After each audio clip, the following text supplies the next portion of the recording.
Welcome to Speaking Cinema, series movie Jibber Jabber, a movie podcast coming to you from a divorced household in Hollywood, California, planet Earth. Aren't they all in Hollywood?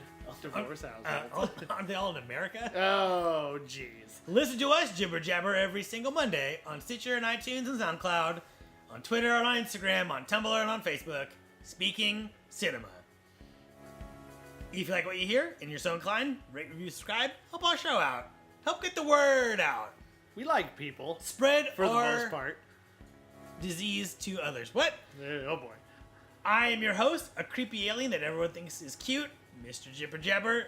Here with me today, as always, my heart of gold government employee, Kevin. That's me. Hello, Kevin. Just a drone that cares. Who are we? A drone that cares. Who are we? Speaking Cinema. What's it about? We talk about a movie, watch that movie, talk about it, having had seen it. Context, humor, learning?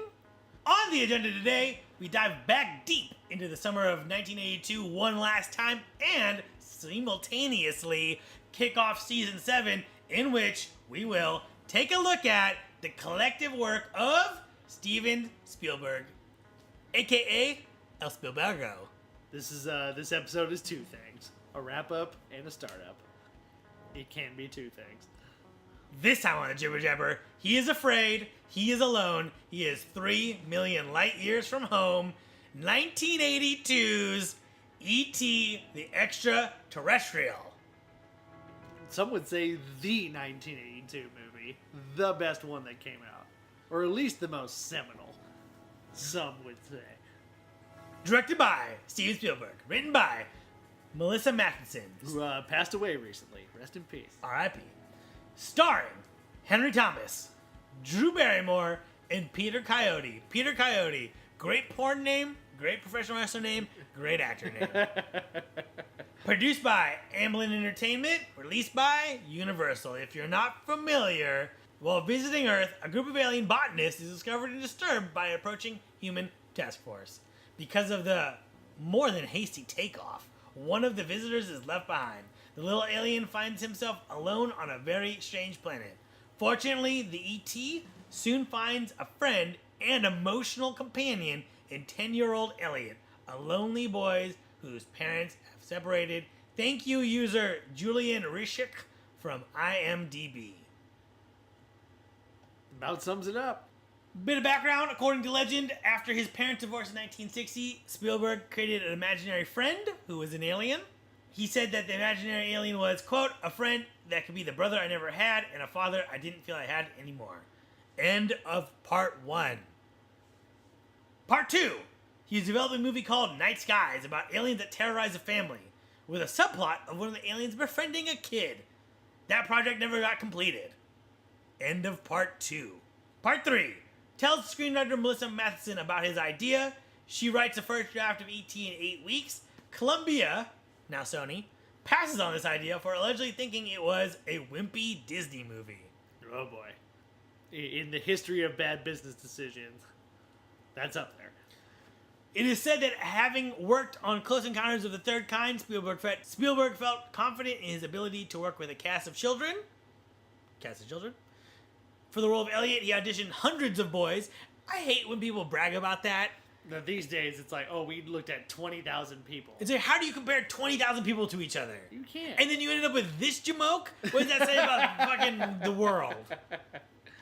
Apparently, Henry was really shit in his audition, but when they improv with him, he did very well. So I believe there's a story about he talked about the day his dog died, and then that's when they knew he could be the one, like, do all the right emotion for him. This is a little wiener kid that needs to be our little wiener kid. As of this recording, this movie's on Netflix. Watch it on Netflix. Yes. If you don't have Netflix, I'm sure it's on iTunes.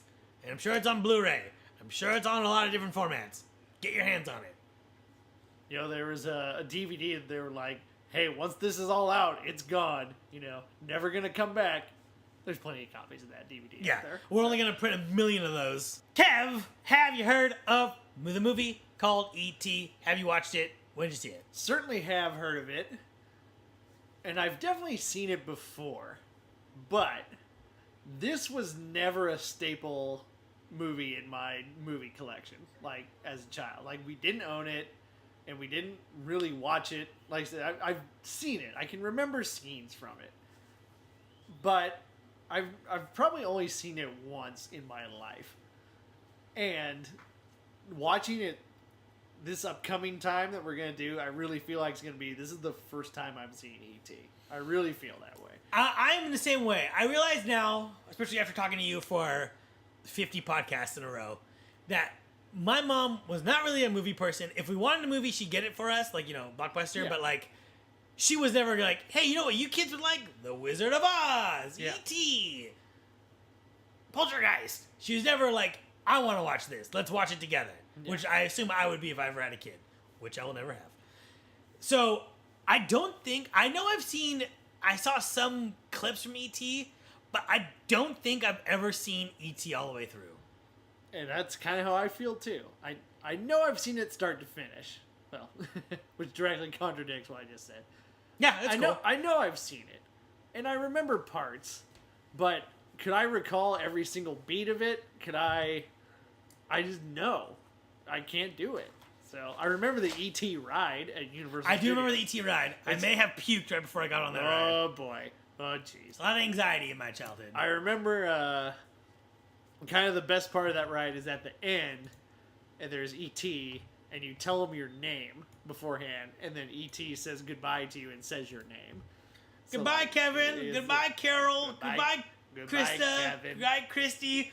Goodbye, Crystal. Goodbye, John. Yep. Goodbye, John. Goodbye, John. Goodbye, David. Goodbye. Too much. That's it. Do people say, like, my name's Penis? My name's Ass Goats? There was an actual person who had to like put the names in probably to prevent that. But yeah, if it was a machine, there'd be a million people be trying to make ET say penis and make him say mongoloid and all kinds of shit. So mongoloid. So yeah, I don't think I've ever seen this movie. I think when we watch it, it'll be the first time. And what I'm confident I've never seen this movie. And what I'm purposely gonna do is, this movie has a lot of trivia, it has a lot of history, which I don't really know about, and I'm not gonna read any of it until after this podcast is done. I want to go into it as fresh as possible. Yeah, I tried to look up some stuff on YouTube, people's retrospectives, people's ideas. And I'm like, you know what? Fuck it. What we need to know about this movie, we already know, right? It's seminal. Everyone loves it. That's enough, right? It's like, Gone with the Wind, Avatar, The Godfather. It's like, what do you need to know?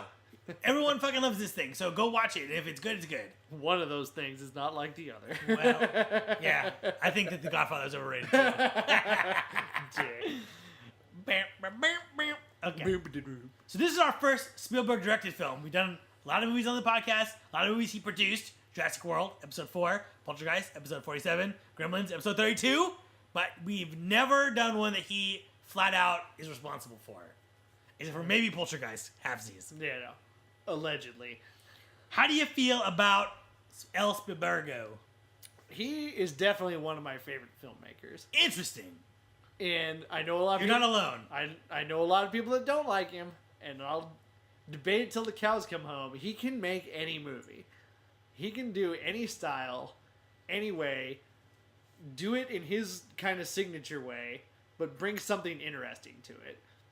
And he's just he's incredibly intelligent filmmaker, obviously. He knows a lot he knows why movies work. And, you can count any movie of his that's an out and out failure, you can count those on one hand. He does not. 1942, the one where Tom Hanks is stuck in the terminal. And Kingdom of the Crystal Skull. Yeah. That's pretty much it. But two of those made a lot of money and really affected his career. And they in no made way. money, so it doesn't... Exactly, it doesn't matter. So, and he knows exactly why and how movies work. Some people think he's manipulative. I just think he's an old soul and he's kind of sentimental. And he always impresses me. And I always go... Anytime Spielberg's announced for a project, I'm like, I want to learn more about it, and I'll be one of the first in line to see it.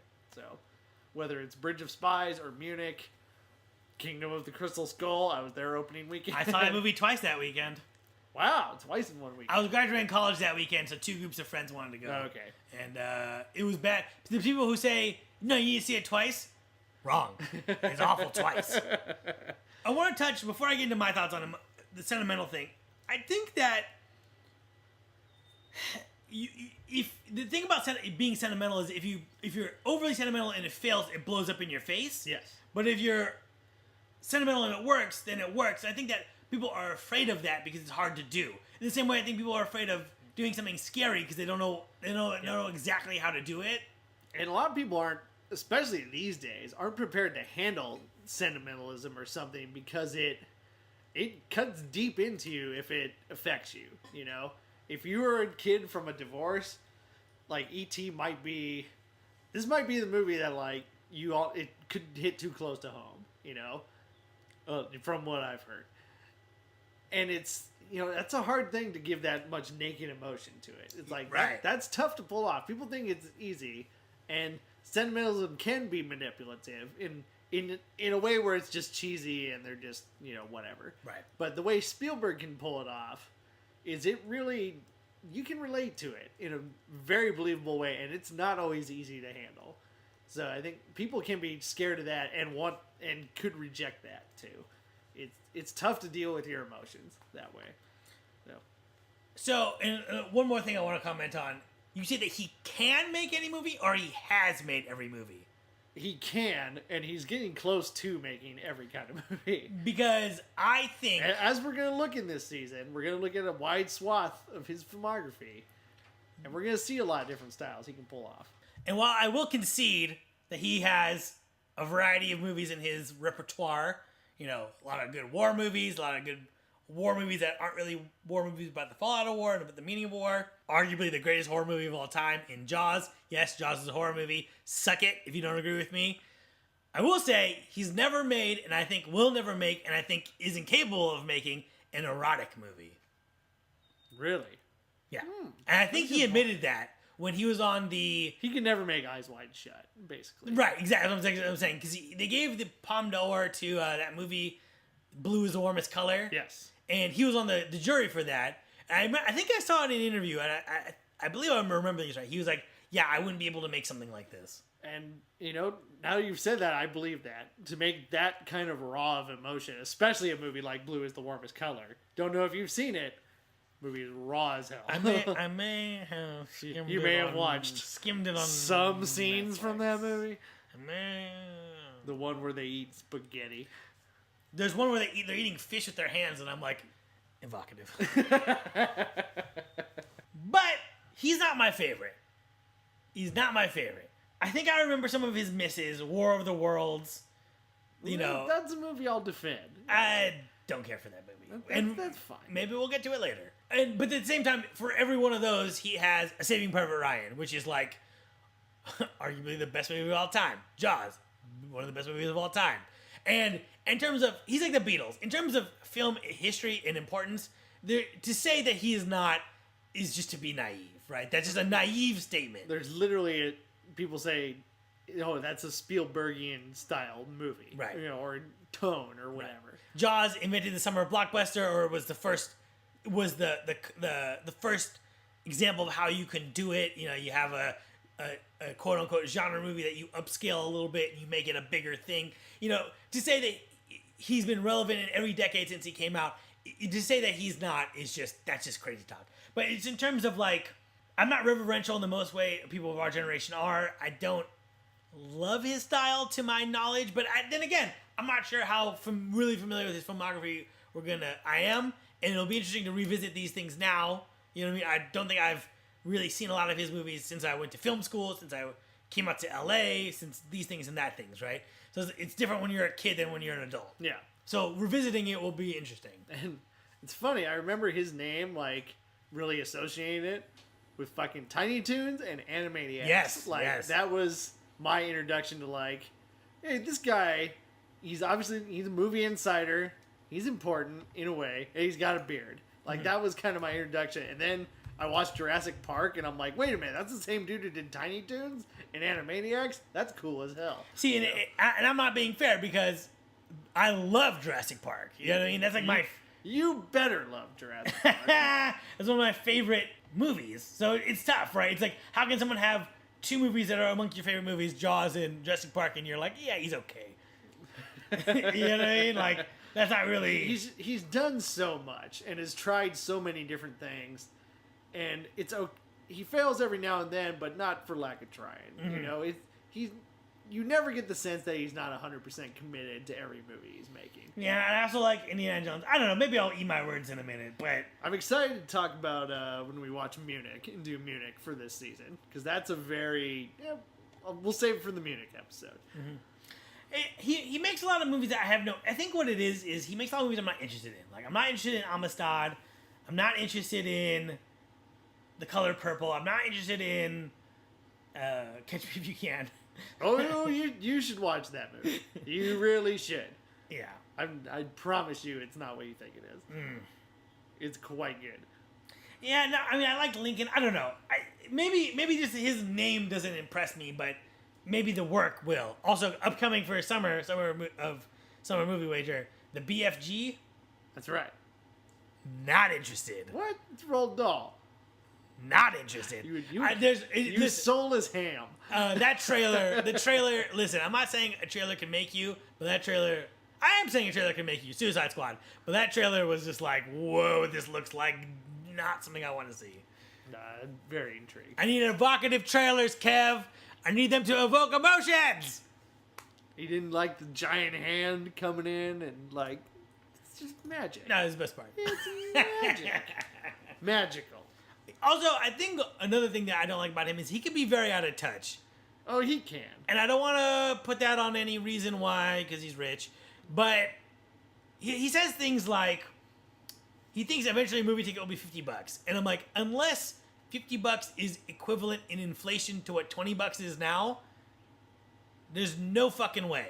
Yeah. Like, if a concert costs $50 and a movie costs $50 and a concert is once in a lifetime, this show will never repeat itself unless I go to the next city, and that's $50. And this movie which will live on in home entertainment variations for the rest of eternity exists. Why would I ever go back to a theater? Exactly. So, you know, he has a ratio of things he says that are, like you said, out of touch, and then other things where I think he's very relevant. He's like, hey, you want to stop the box office slide, you know, of like the early 2000s? It's like, make movies people want to go see. That's true. That's true. But then he'll produce Transformers. So, which, hey, people are seeing them, so somebody wants to go see them. And I'll argue that first movie was actually enjoyable. But, I mean, you know what?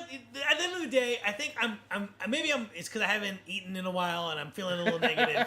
But I think at the end of the day, if I met Steven Spielberg, I'd probably like him. Like, we'd probably get along. Because we're both... and truth be told, if I wanted to be someone in Hollywood, you want to be Steven Spielberg, right? Yeah. You want to be... You make stuff, you're passionate about things, and you're just like, and to respect him, it's like he'll make The Color Purple, which is about real shit, quote unquote. But then he'll also make Jurassic Park, which is a dinosaur movie. You know what I mean? And it's like I like that ability that it shows that if you're talented, what you make is just what you're interested in. And he will champion and harbor young talent, too. Mm-hmm. Like, he knows he's not going to be around forever and isn't keeping his secrets to himself. All right, Kev, you convinced me. He's all right. He's all right. You know, we got J.J. Abrams was, like, one of his... was an assistant, like, when he started out, to Spielberg and Kathleen Kennedy. Mm-hmm. And now he's got the top movie of all time in North America, Star Wars The Force Awakens. So there you go. I will also say, another thing that he said that was just kind of like, whoa... was when they're making DreamWorks, they wanted to make it in Playa Vista. Yep. So they wanted to, get rid of some swampland. Yeah, swampland and make this thing. And it's like, and this is in the 90s, bro. So it's like, you can literally go to downtown LA and they'll fucking give you property. Yep. Because it's, when I say empty, I'm not talking like, there's some stuff there that you could just buy out. I'm talking like, there's nothing in this building. Nothing. Not one thing. Mice are in that building. You could have made a movie. If you want to make a movie studio, downtown LA in the 80s and the 90s, you could have done it. You could have bought out tons of land and had a movie studio in the middle of LA. But they wanted to have a fucking movie studio by the beach because who wouldn't want to have that? Well, you know what I mean? Come on. So what are your expectations for E.T.? I want to see what all the hype's about. Does it hold up? 20 some odd years later, 30 some odd years later. Is it what people say it is? Is it as magical as people remember it? Right, and Does it maintain? is it actually one would argue from common perception that The Wizard of Oz is a magical movie for children and a magical movie in general. Jurassic Park, a lot of the movies in that vein. I'll give credit to where credit is due. So I want to know what you want to know, which is this a movie or is this nostalgia? Are we gonna get The Thing or are we gonna get Tron? Where is it gonna hold up so long, or is it just something people liked when they were a kid and have never revisited? Let's find out. Let's find out. Here we go. And we're back. We're back. Kev, I'm going to start off by saying I watched this movie on Netflix. Funny, you should say that. I did it as well. I will say... What fortuitous timing we had. Indeed. Talking about doing this movie, talking about doing Spielberg, and they just dump a bunch of Spielberg movies on Netflix. E.T. being one of them. That's pretty cool. Good job, Ted Sardanos. Get it. I will say that Emily refused to watch this movie with me, and I didn't know what to make of that. I didn't know if that's a good omen or a bad one. It's interesting when you talk to people about E.T., they all have kind of different opinions. Because you think the consensus is it's loved. Exactly. It's beloved. One of Chrissy's friends said she doesn't like E.T. because he looks like a deformed penis. And that's the one reason she won't watch that movie. in 2 minutes, let's revisit that thought. So... it was alleged that Columbia did not buy this movie thinking it was a wimpy Disney movie. And now, having had seen it, it is a wimpy Disney movie. And I will tell you that I really did not like this movie. The opening credits are creepy, and I feel like the movie is a complete downhill slog from there. The opening credits? They're creepy. What's creepy about those? It's words. It's just like words, and there's like scary stuff, and then there's things walking around the forest. It's all dark. You can't see anyone's face. It's weird. The whole opening scene. It's very strange. But, okay. I really did not connect this movie, and in a world where Harry Potter exists, that's literally unbelievable. Kev. I found this movie quite magical. Well, we're going to have quite the fucking conversation. We're going to fight today. So you thought it was magical. Go ahead. I just really bought into it. Hook, line, and sinker. He finds magic in very simple things. It's a big budget movie. Obviously, it's a big story. Lots of special effects, lots going on. He finds such human moments throughout this whole thing, and I just really bought it. Just completely connected to it. We're going to come back to that. He finds human moments for humans. Yeah. The other person in the movie... Huh? I think he finds them for E.T. too. We'll get to that. We'll get to that. I was sitting miserable watching this movie. Emily walked by. She says, "Oh, it looks like you love it." And I'm like, "Nah." And then she goes and gets something, comes back, and she's like, "Is it a puppet?" Referring to E.T. And I'm like, "Yeah." Ugh. Walks away. Doesn't like puppets, huh? Mm-hmm. Doesn't like them. All right. She really doesn't like puppets. But then again, we have discovered, all the puppets she doesn't like are really ugly puppets. Admittedly, like she's never talking shit about Yoda. You know what I mean? You better not. Which takes me to she's wearing a Darth Vader dress right now. She better not talk shit about Yoda. Yep. Well, Darth Vader was no friend to Yoda, if you remember. I gotta start with E.T., the character of E.T. Yes. And coming back to the deformed penis. I have never seen a more beloved creature that is so ugly than E.T. E.T. is hideous. The puppet is ugly. Ugly, ugly, ugly. Fucking gross and ugly. It's awful. E.T. fucking sucks the way he looks. It sucks. I hate it. I hate looking at him. I hate it.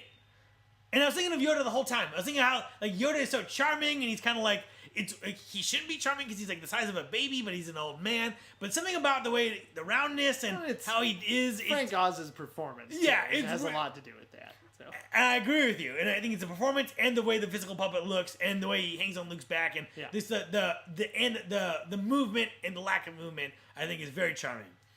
E.T. So that you see Yoda and then you see E.T. and E.T. becomes such a sin. He's so gross, and he burps and he eats like a barnyard animal. I've seen pigs with more decorum than E.T. He's squishy. Like, who would like this? And he's always congested, and I know that the voice of E.T. was congested. He's always like, bleh, bleh, bleh, bleh. when he's drunk, maybe. He was played by an old lady who smoked 2 packs a day. And that was the voice. Takes a little bit of the magic out of it.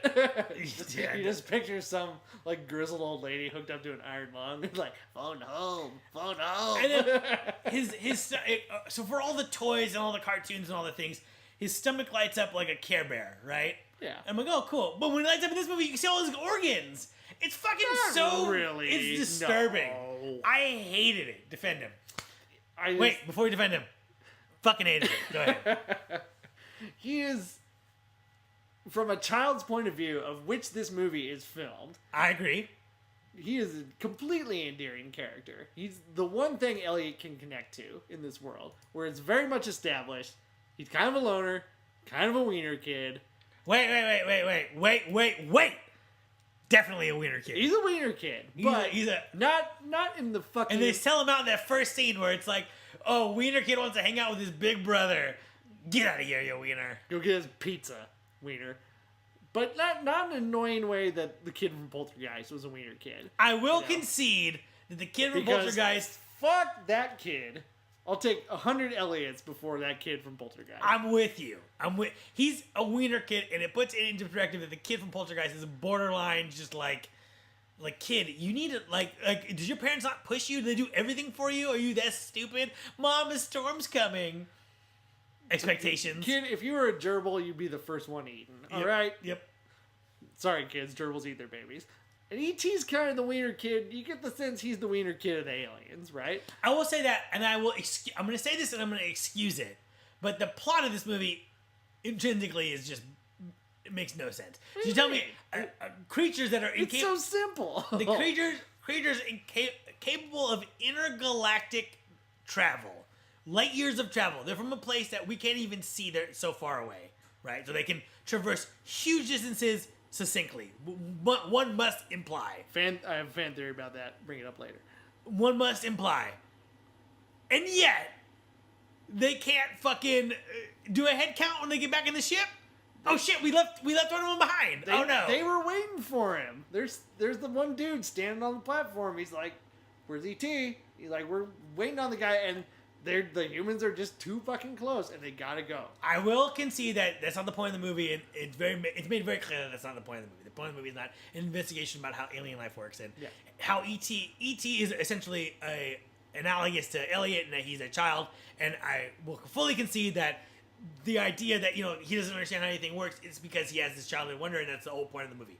And a real alien who could traverse from there would probably have a concept of a alcoholic beverage and TV. Why would he? He's a little plant alien. The only thing they have on their ship are like plants and mushrooms, and like that's all they know. If you invented rocket technology, homie, you have to understand how communication devices work, which is a television is a one-way communication device. True. So, but the movie is expressly, and I think it is made very clear through the visual storytelling, not about this. So I will.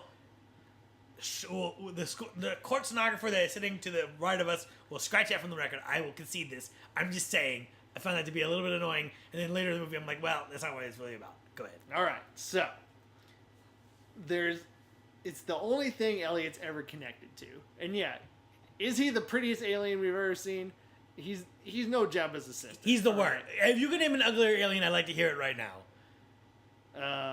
Give me the a minute. The alien from Aliens is at least a little bit sexier than this. Well, I mean, it's a walking penis, so it better be sexier. But it's a walking like hot penis. You know what I mean? Like the most beautiful penis you've ever seen. If that alien's a penis, it's a penis that you'd be like, yep. That's a penis. This is like a penis where you're like, God, is that what they really look like? The xenomorph is Michael Fassbender's penis. It's just gorgeous. And this penis is like I don't know what's penis. It's like Ron Jeremy's penis. Big and gross. Regardless, I absolutely connect to E.T. He's got the big eyes. He's got an expression. He's very simple, but he's not dumb. he is curious about the world. He understands things. He understands like danger. He learns English very fast, and he knows like he's gonna freak people out if he runs into him. So he's not worried about hiding from the mom because that's what they told him to do. And so him and Elliot are kind of just on the same path, and they want to find their home again. E.T. literally wanting to find his home. Elliot trying to find his place in the world after his home is broken. You know, where his dad's in Mexico with his mistress, most likely. Which I will concede is a great scene. God, you're conceding a lot right now. No. For a movie you don't like. I still don't like that movie. We're not done. Listen. We're not done. Kev, you're a man of great intellect, so perhaps you can change my mind about this movie. There is nothing in this world, in this universe, in universes untold and unfound yet, in universes that have not been created, that can change my mind about the aesthetic of E.T. being the fucking ugliest puppet in the world. Someone should... if I ever see Steven Spielberg, I'm going to be like, I respect you, you're a great filmmaker, I should slap you in the face because E.T. is so ugly, but I won't because I'm sure your bodyguard will kill me. But Jesus M. Christ. But again, it's the way, like, if you found a hairless cat on the side of the road and you were a cat person. It's like you have to take it in. You have to get it because you connect with it in some way. Okay. And good. Yeah, it's E.T. He's not pretty, but he's no lack of personality. And I'll take a good personality over a pretty face most of the time. I don't want nothing to do with that thing. Nothing. Also, I guess that's a layer you get in this movie. If you totally just don't buy E.T., then you're fucked from minute one in this movie. But if you're like me and you really just latch on to his big eyes and his little voice and the way he kind of mimics that first scene where they meet is just magic. Where it's which one did they first meet? Where he falls asleep, or the one where he's explaining the toys? No, where he there's the scene where he finds him in the room. Well, there's the garden house scene, but he doesn't know what E.T. looks like, and in Elliot's typical way, he just gets scared. Then E.T. is in the house, and they're kind of doing the finger mimic thing, and Elliot realizes, okay, he's not gonna eat me or anything like that, and then he reacts in such a believable way that a kid would do it, and he starts just kind of talking to him and showing him his toys, and just kind of embraces him without a whole lot of baggage and bullshit. Like, the way kids just immediately become best friends with other kids, you know? And to me, that was just such a simple, easy, magical moment. And I bought in right there. That first meeting with E.T. is so good, and a testament to how powerful Spielberg can do with just a few cuts, camera moves, acting choices. Okay. So moving on from that for 1 second.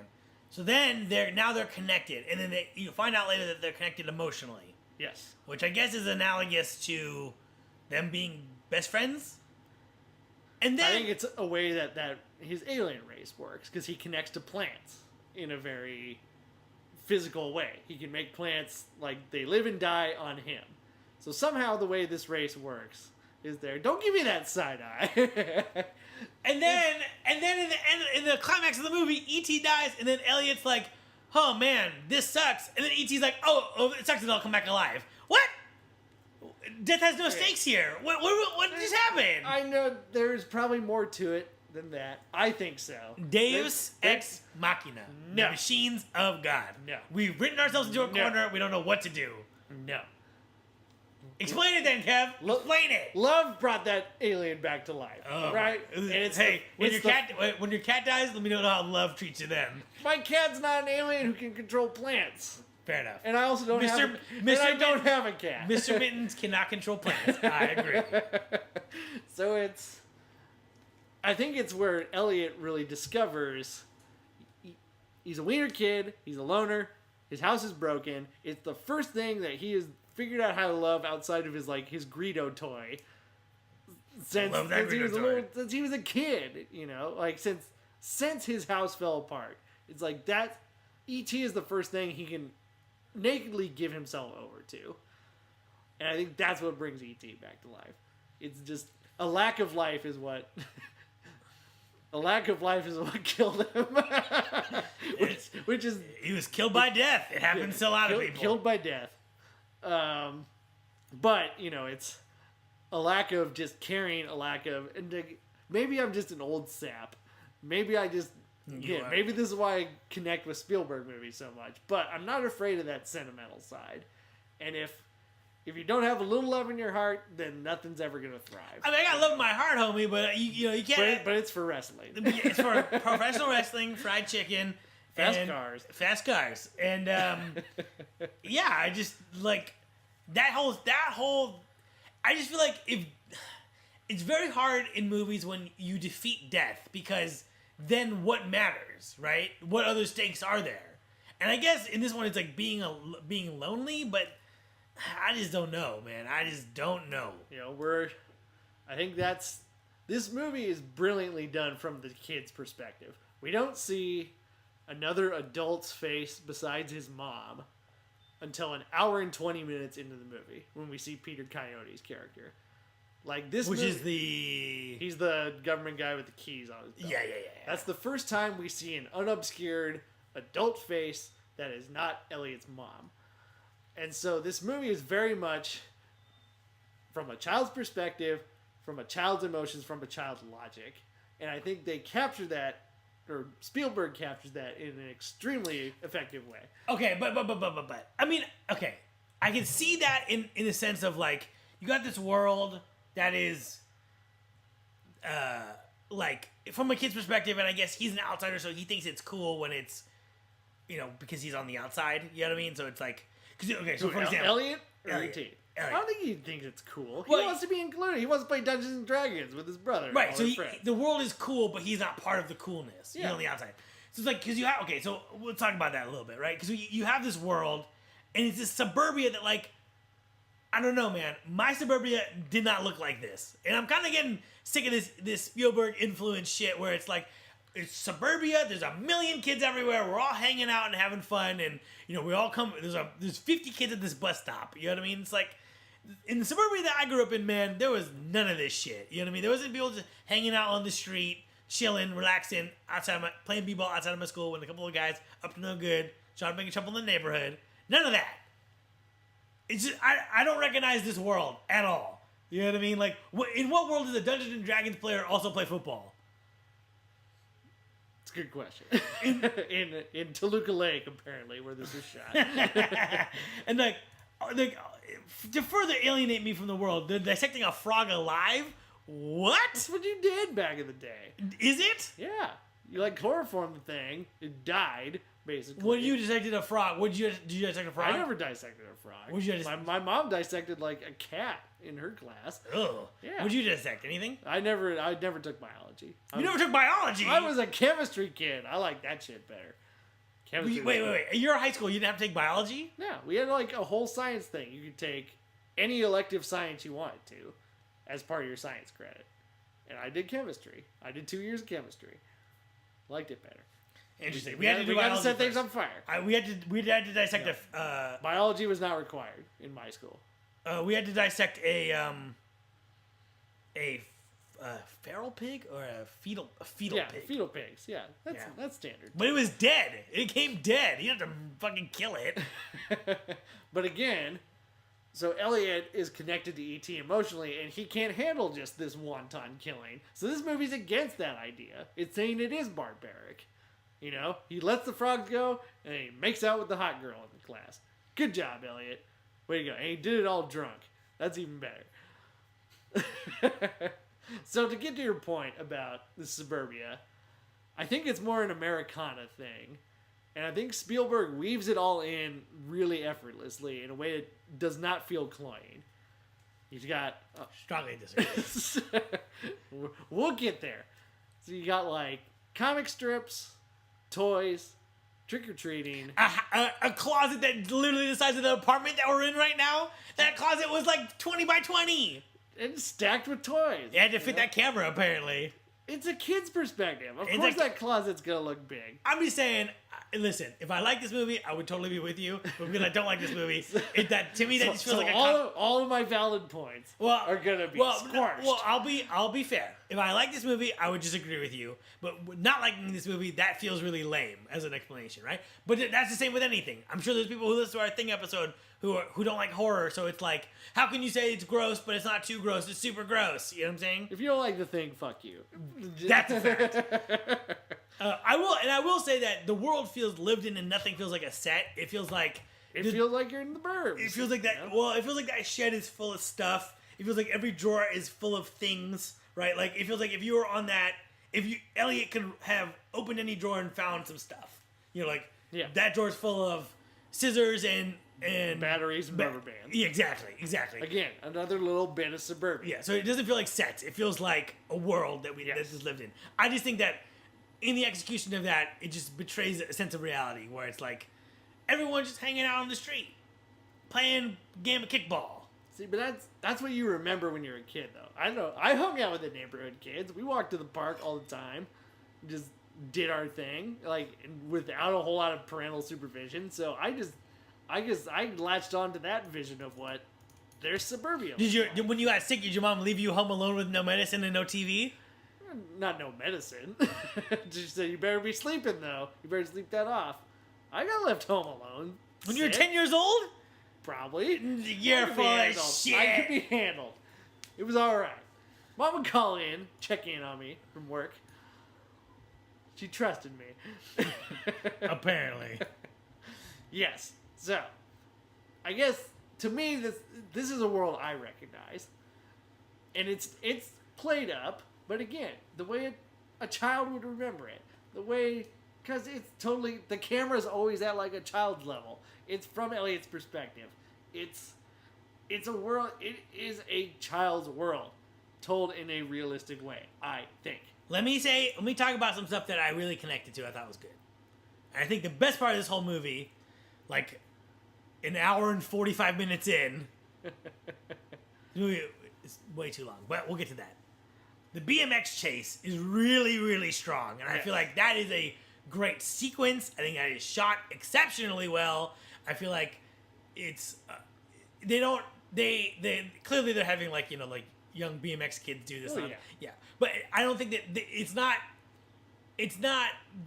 overly done. They're doing jumps and stuff, but they're not doing like backflips. It's and not bar done spins. in the way like thrashing is done. Where in thrashing, it's where they're really showing it off. Right, they're not. It's like, it is like as if they're trying to get their foremost idea is trying to get away, and if they kind of tweak the bike up in the air a little bit, it happens, but it's not overly done. And they don't hit a jump and it's or like someone throws a 360 down, and the cop's like, oh. Yeah, nobody's doing that. Yeah, the movie doesn't forget who it is in that moment, and there's good stuff. I did want to note the version on Netflix is the original 1982 version. Not without they have the guns. They got shotguns, not walkie-talkies. So. And they call it just you cannot go out on Halloween as a terrorist. Yep. Everyone else is doing it. Yep. So, which, by the way, I just wanted to note that it is that. By taking the word terrorist out of that scene, you're really cutting the mom's balls off. Because the mom is us, right? Where it's like, that is an inappropriate way to do something. And the kid is a little shitty kid who's like, well, all my friends are doing it, so it makes it right. Yeah. Exactly. Because there's nothing intrinsically wrong about a hippie. No. The lighting in this movie is great, and I cannot understate how good the lighting is. It is, and it's bold lighting. The darkness is true darkness. It's not like there's blue light for darkness and yellow light for light. It's light is light and dark is black. And you've got that stained glass window they have in their room or in the closet, and it lights the scene really well and looks nice. But that's kind of the little memories you have when you're a kid about like I always remember how that window looked. Christy talks about in her grandparents' house. She always remembers they had a little prism hanging in their kitchen window and it made rainbows on the wall. Right. That's the kind of shit you remember when you're a kid. Right. I completely agree with that. And a scene where Elliot is showing off his toys to E.T. and it's just backlit. Yep. I would argue the choice for that is because that puppet looks so fucking gross that you couldn't do that scene any other way. But it looked really cool. Yes. And that was a great little quiet moment with the kid that I think went on too long. But that's how a kid would do it. I agree with that. That is what I latch onto so much. It's like, this is what a kid would do, and that's where everything stems from that in this film. 3 more things really quick. The mom feels real. She's not always miserable. You see that there's a level of sadness underneath her, but she is not... She's doing her damnedest to raise 3 kids by herself. Right, and she's not like a stupid angry mom, and she's fun, and she walking around in her her robe because she doesn't give a shit. And then, she's like, who told you guys you could get pizza? But she's not, overly mad about it. She's like, come on, you idiots. Like, if you wanted me to make you food, I could have done it. Yeah. Like, what's wrong with you? You know what I mean? She's not... They play her like a real mom. Like, on Halloween, she's like, oh my God, look at you guys. It's so fun. Yep. And in other moments with the dad in Mexico, she's really sad. But she's not Mary Magdalene, and she's not Mary, Mother of Jesus. She is a real woman. And when the kid's like, shut up, penis breath, she's like, hey, don't say that. And she's laughing. Like, that is funny, but come on. So what would penis breath smell like, do you think? Cum? I guess so. Also, homophobes. Don't do it. Don't do it. And to that point, there's that scene where she tells the kid, be back an hour after sundown, or whatever. And they really take the time to show her she is alone, and there's nobody else she can talk to. And, her life is those kids. And we know a lot of suburban moms who probably live that life. Right. And that's a level of sadness that she doesn't really have anything else to do. And those kids are... Well, when they're around, you don't see that level of sadness. Exactly. She puts on a brave face, but when they're gone, she's hurting, and she just doesn't have enough of another adult connection. She's been burned by her husband, and it's like, this is kind of all she's got. And it's a sad moment. So, Drew Barrymore, great. There's no specific scene to go into. She just kills it as the little girl. Not overly precious, just she's got some of the funny lines, and a couple I think are a little whatever. But she is a perfect personification of just a little girl. Right. And it's believable. Also the cinematography is... sometimes it's good, but really delves into great stuff. There's a lot of great, not showing the adults from the whatever up. When they're walking through the bubble to get to the front door of the house, they make the plastic thing. That's all really well done and really well shot. And when they're all marching up the hill, and it's just like a fire orange sky. Yeah.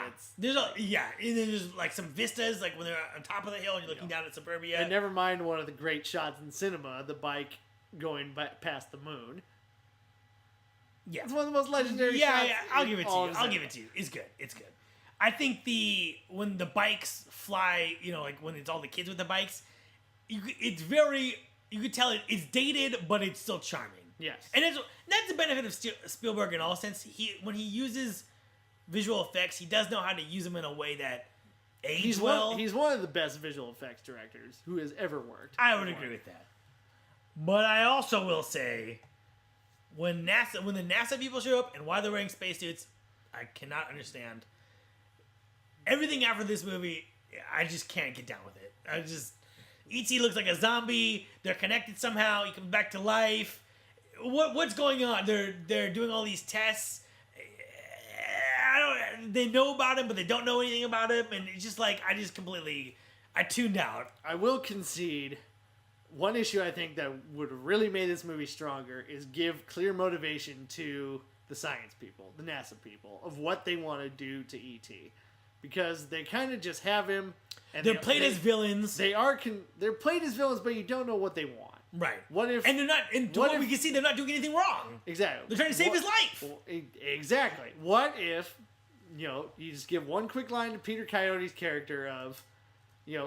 he's a superior to all these people. What if somebody asked him, if E.T.'s, on the verge of death, what do we do? And what if he just doesn't care? He's like, we'll just harvest the organs or whatever. But they want to give him a heart of gold. They don't want him to be that. Exactly. And I think you're going to have a stronger story and definitely more of a Elliot and the kids being, really something pure and innocent and this is what's right, as opposed to, a cold adult world. Is if he doesn't care about E.T.'s life, you know, but you get a sense that they do, and I think they don't want to go too dark with this, but you could go to where Peter Coyote, he doesn't care about if E.T. lives or dies, because they'll be able to study him anyways, and then he's just a frog in a jar, you know. But again, I think it's a weakness of this movie that they don't give him that strong a motivation. So. But and then they sell out Elliot in that moment because he's like, you're hurting him, leave him alone. It's like, kid, this thing is fucked up. Like, and also like, what is gonna help? What we end up learning is the only thing that's gonna help him is if he gets a kiss on the cheek and get magically brought back to life, and if his people come and pick him up. So it's like they're doing what they can. They're not doing anything wrong, right? They're not bleeding him. They're not hitting him with a leech, right? They're like, oh, his blood pressure is down. Give him some stuff that helps your blood pressure. Like, is medical science the fucking villain in this movie? No. So I feel like that whole scene is like, if you cut that whole scene out, the movie would be 1,000 times better because all you have is Elliot over and over, like a kid on an airplane. You're hurting him. Don't. You're hurting him. Don't. You're hurting him. It's like, what is the point of that scene? I don't know. It doesn't really exist. No. The scene could just be stronger if they have motivation. If anyone had motivation, Kev! I know. I will give you that one. So, but then you have a scene where Elliot he's finally really connected and given himself over to E.T., and he has to let E.T. go. He has to let E.T. go home. He's never going to forget him. He's always going to be right here. No, you touch me. Right here. I'm going to touch you.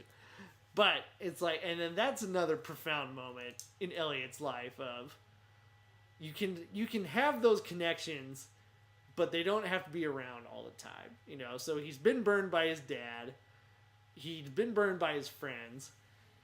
He'll never forget E.T., and he'll never forget what he learned from E.T. in the moments he had. But you know, E.T. has his own life that he has to get back to. But that doesn't mean what you learned goes away either. And I think that's a profound thing for a child to learn. Mm-hmm. You know, it's like your pet is going to die someday. Spoiler alert for anybody who has a pet. Your pet's going to die someday. But it'll never take away what you experience with that pet.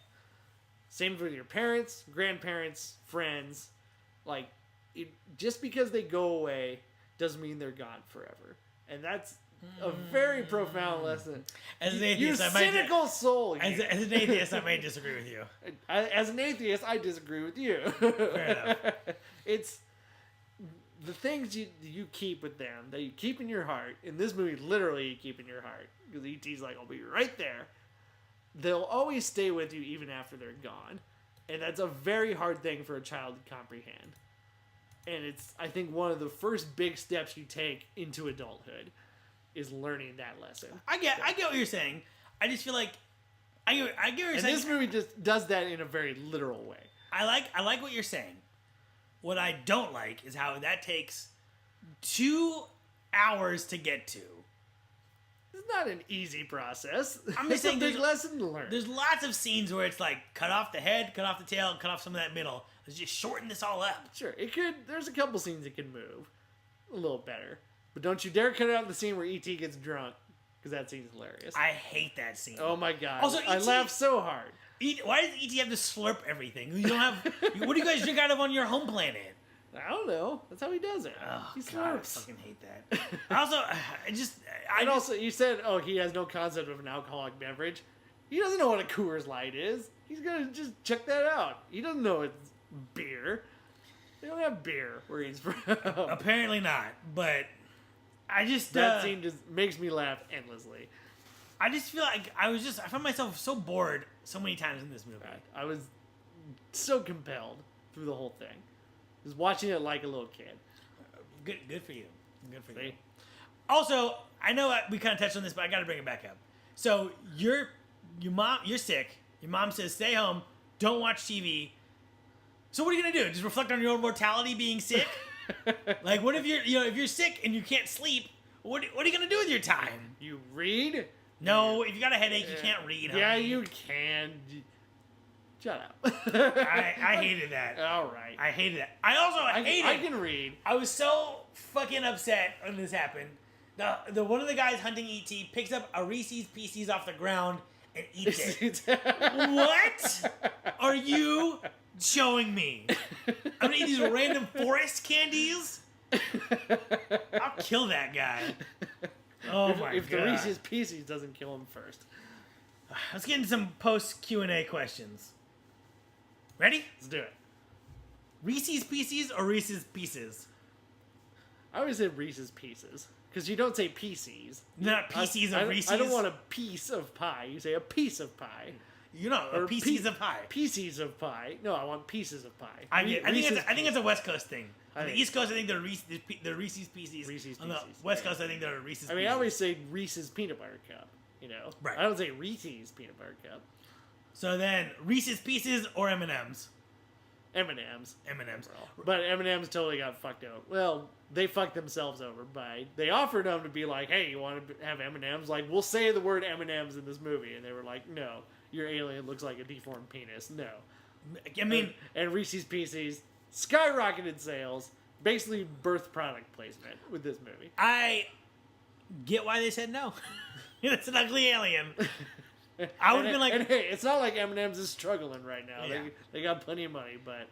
And also, I feel like when you eat a handful of Reese's Pieces, it should be good because it's a candy coating with peanut butter. So just eating a bunch of peanut butter, but it doesn't feel good. I feel like the peanut butter is not as good. Yeah, it's like Reese's peanut butter is good in a peanut butter cup, one of my favorite candies, and it makes really good peanut butter cookies. But it doesn't make a good peanut butter sandwich, and it just doesn't quite... And I think their candy shell's kind of fucked up. I agree with you. So, I think M&M's got that candy shell down. Peanut butter M&M's are where it's at. Well, what's your favorite kind of M&M? Peanut butter. Peanut butter. Yes. Although, Not I do peanut, not pretzel, not dark chocolate, not white chocolate, not milk chocolate, not crunchy, whatever that is, not... I never met an M&M I didn't like, but I'll take a handful of peanut butter M&M's on the day I die. Fair enough. I like the peanut M&M's. I like those too. And I like just a plain old M&M. Sometimes that's perfect. And while we're talking candies that look like this, I don't like Skittles at all. Nah, fuck Skittles. It's a mouthful. Except the purple ones are good. It's a mouthful. The one that's like all shades of purple. I don't know what that bag is called, but I'll dig those. Mixed berry, I think. So succinctly, Kev, because we got to wrap this up, because my blood pressure is just out of control. What is this movie about?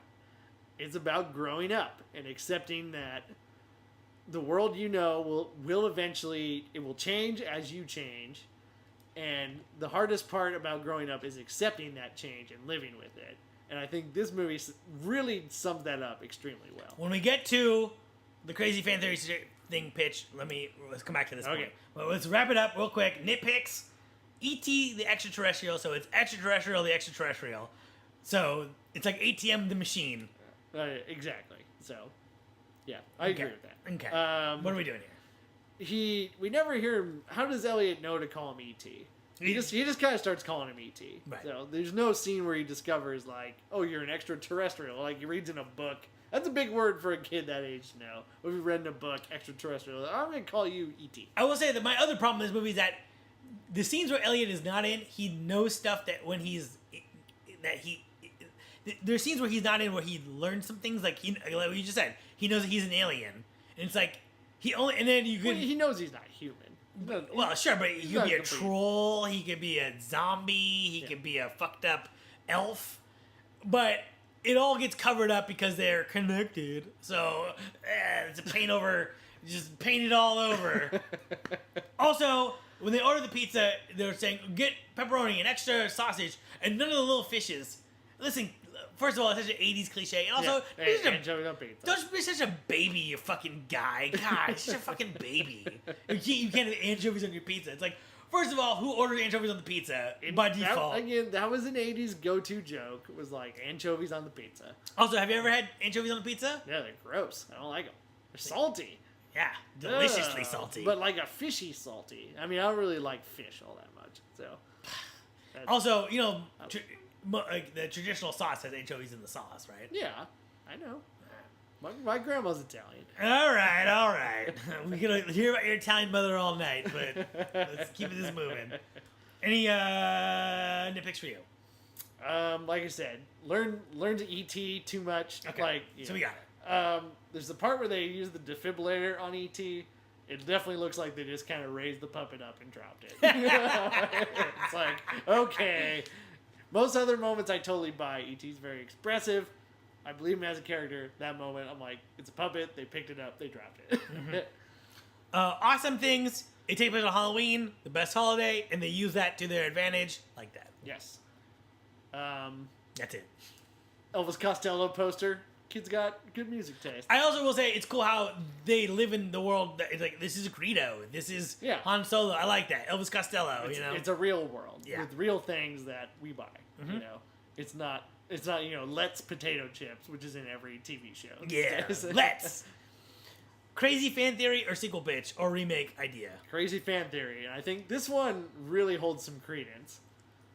E.T. is from the Star Wars galaxy. Okay. Hear me out. So in this movie... Wait, before you start, Star Wars did take place a long time ago in a galaxy far, far away. Yes. Go ahead. He's from the Star Wars galaxy. So, Star Wars is in our past. Well, it's hard... We don't really know. We do know because the beginning... All right. We do know because Star Wars starts with a long time ago. So a long time ago means our past. To us. Yes. Okay. All right. I'll buy that. Walking around Halloween, kids in a Yoda costume. He points to it and he says, "Home. Home."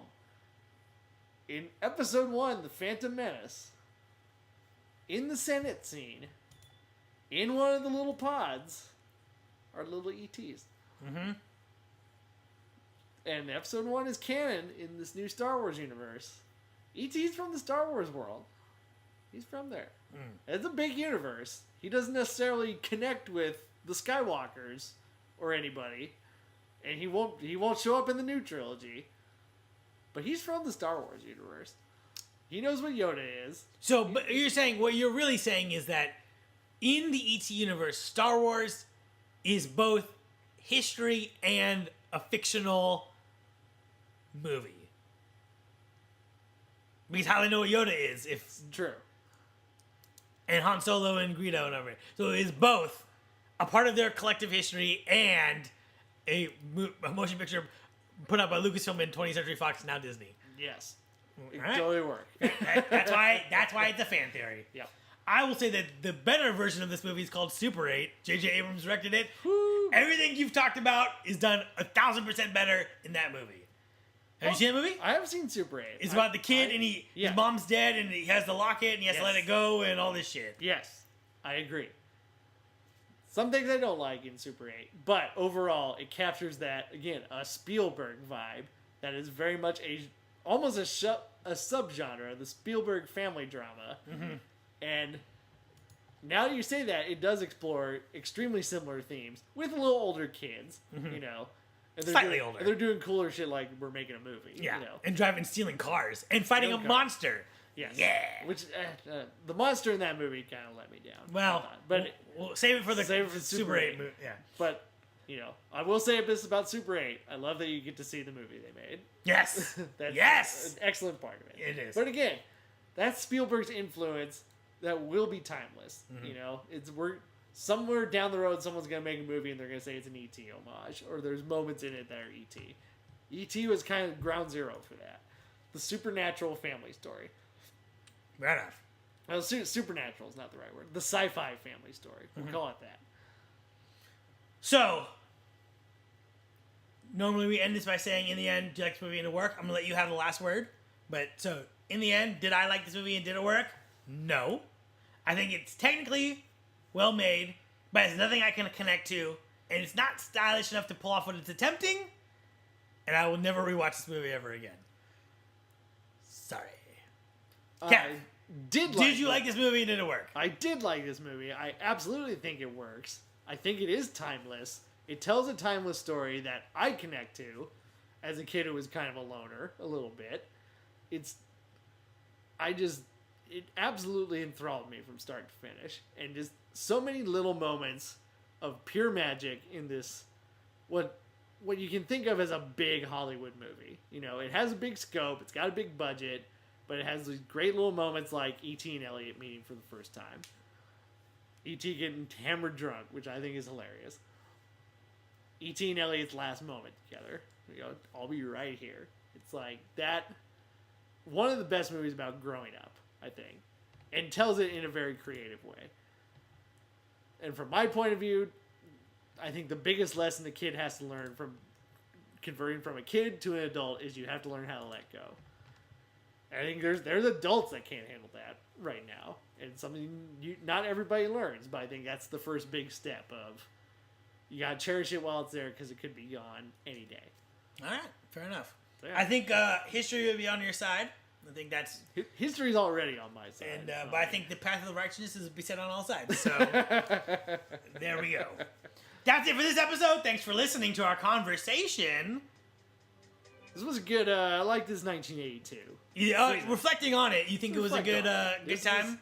It just shows you like some high highs and some low lows. How did all these seminal films just all come out within like 4 months of each other? Mm-hmm. You know, it's just that will never happen again, and it's really incredible. And so many we didn't even get to. Speak for yourself. I mean, you got Batman vs Superman, you got Captain America, and then you're gonna have Suicide Squad, and then you're gonna have Finding Dory. It's gonna be a crazy summer, 2017. So yeah, it was a fun journey going through it, and now we begin our new journey looking at Steven Spielberg.